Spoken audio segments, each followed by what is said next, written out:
So it's been 10 months and I'm super excited to say that Robinhood is back in the race with a not so high 2.05% cash management account, which is not that crazy at all. And that's why in this video I'm going to break down exactly if it's worth even getting it, the details of the deal, and also, well, how does it compare to the competitors out there, because it was 3% 10 months ago, but now it's only 2.05%, not even a promotion, it's just like 2.05%, but that's because last time they had problems with the insurance issues, but there you go, they had an article posted about it. But the entire point is now they're back in the race and we're going to talk about it in this video. Now if you guys don't know me, my name is Ty Bryson. I'm an accountant and I post videos on YouTube every single day. Subscribe to the channel, hit the bell so you get notified. On top of that, do me a favor, hit the like button, really appreciate it, thank you so much. And on top of that, here's a question for you guys, okay? Are you guys excited about the entire 2.05% on the cash management accounts, or at this point you're just like tired of like, okay, this one has this by 1% more, this one has this? Comment down below, let me know if you're excited or not. Now if you ask me, Robinhood is a little late to the party and they came out with something that's not really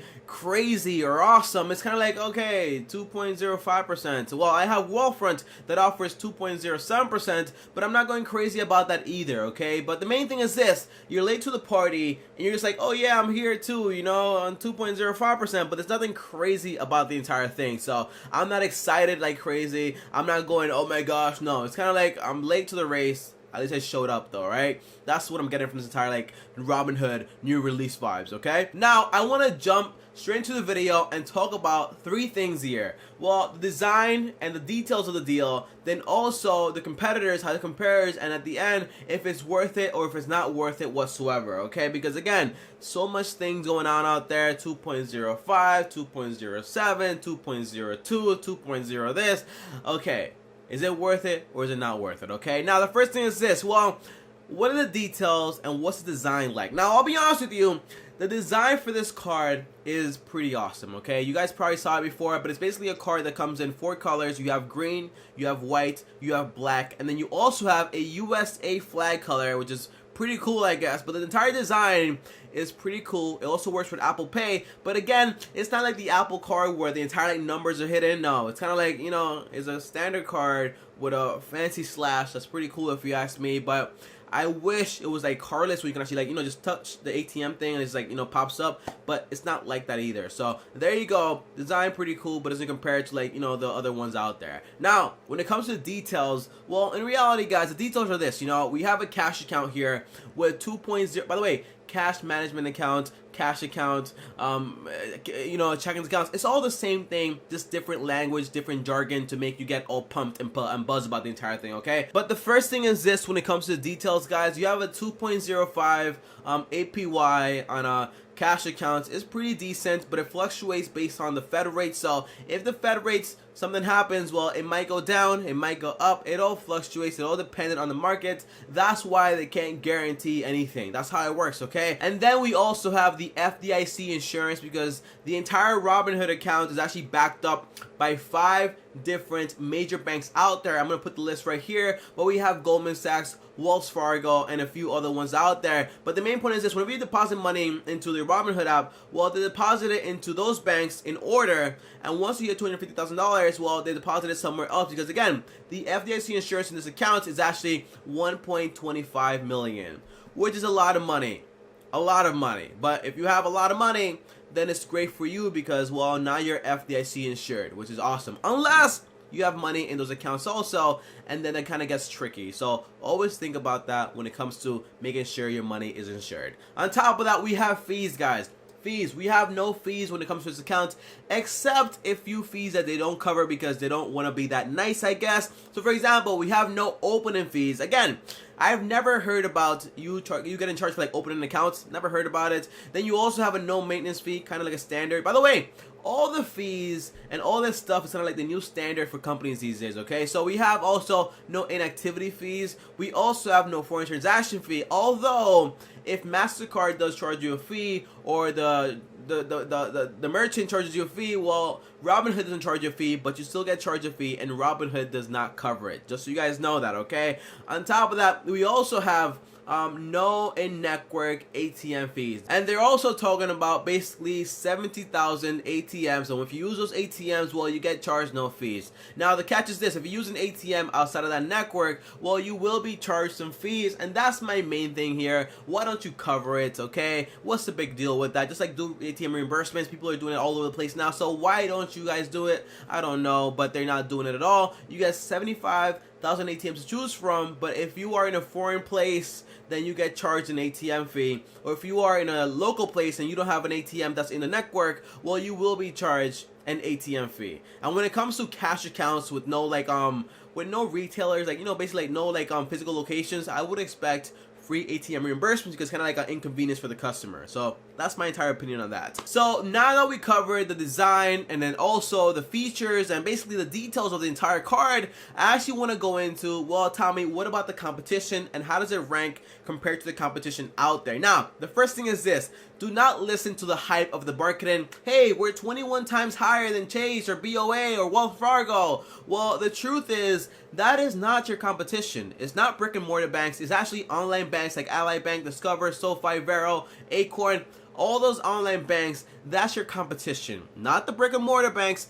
Vero, SoFi, online banks are your competition. So don't tell me 21 times higher when you're not even higher than Wealthfront or Vero and only just a little bit above SoFi. So let's compete fairly, not unfairly, towards someone that's going to be competing with you in this case. Now, on top of that, whenever they say, hey, you know, Tommy, we have no fees, no this, no that, I get that. That's awesome, but that's also basically a new standard for online banks, okay? No fees, no maintenance fees, none of that stuff. So in reality, I'm not going to give you guys extra points for not having any fees. It's kind of like the standard these days. For example, the zero trade commissions with Schwab's and Ally Bank joining in. So that's a standard. You don't get extra points for following the standard. So when we compare the Robinhood management, cash management account, or checkings accounts, or savings accounts, whatever you want to call it, when you compare it to Wealthfront, in this case, Wealthfront offers a little higher margin of like around like 0.02 decimals basically. But the main point is this, you know, Wealthfront is very competitive, and overall this entire war here, they've been very competitive all throughout. So I really like that about the entire account. But when it comes to Robinhood, well, they actually offer a debit card. So we compare liquidity, Robinhood is better. We compare being competitive, Wealthfront is better. So in my case, I'll stick to Wealthfront because I'm not really interested in a debit card for Robinhood. But if you want a debit card, then obviously in this case, Robinhood wins over Wealthfront. Now, when we compare it to, for example, SoFi Money, well, SoFi Money has a debit card, and they also have no fees, the standard. They also have free ATMs worldwide, not a standard, but should be a standard, and you guys should have that also. On top of that, they have a stellar customer service base. They also have financial managers you guys can schedule calls with on the phone whenever you want. So if you want to talk about finances and planning, you can call someone at SoFi and talk to a registered financial advisor and have them give you advice for free just for being a customer. On top of that, if you have a SoFi Money account, you can actually create multiple sub-accounts within the account, so then that way you can save for different things whenever you want to. So for example, in my SoFi bank account, I have 3 sub-accounts, basically one for emergencies, short-term investments, and long-term investments. Now, you can't do that with the Robinhood app. So when you ask me which is better, SoFi or Robinhood, in this case, I would go with SoFi because of the free ATMs worldwide, the sub-accounts inside, and then also the stellar customer service. So again, they might have a 0.25 percent decimal advantage over SoFi, because SoFi is only like 1.80%, but I don't really care about that much because the features on SoFi are so much better. Now, when we compare it also to Vero Money, well, guess what? Vero offers 2.02%, but whenever you do direct deposit, which Robinhood is also gonna, you know, incentivize you to also, well, when you do direct deposit, Vero gives you 2.80% on the savings accounts. By the way, Vero has been very consistent with these rates, and I really appreciate that with the Vero team, okay? Also, great customer service, 50,000 ATMs, but again, the main point is the standard is good, but compared to the competition, it's not like you guys are so much better or so much worse, but it's kind of like, hey, I'm here. I'm joining the race like 10 months late, but I'm here. No, like, what are you gonna do that's actually better than everyone else? Right now, nothing. So if you ask me in conclusion here, guys, Tommy, is it worth it? Is it not worth it? The answer is basically, you know, it's marketing.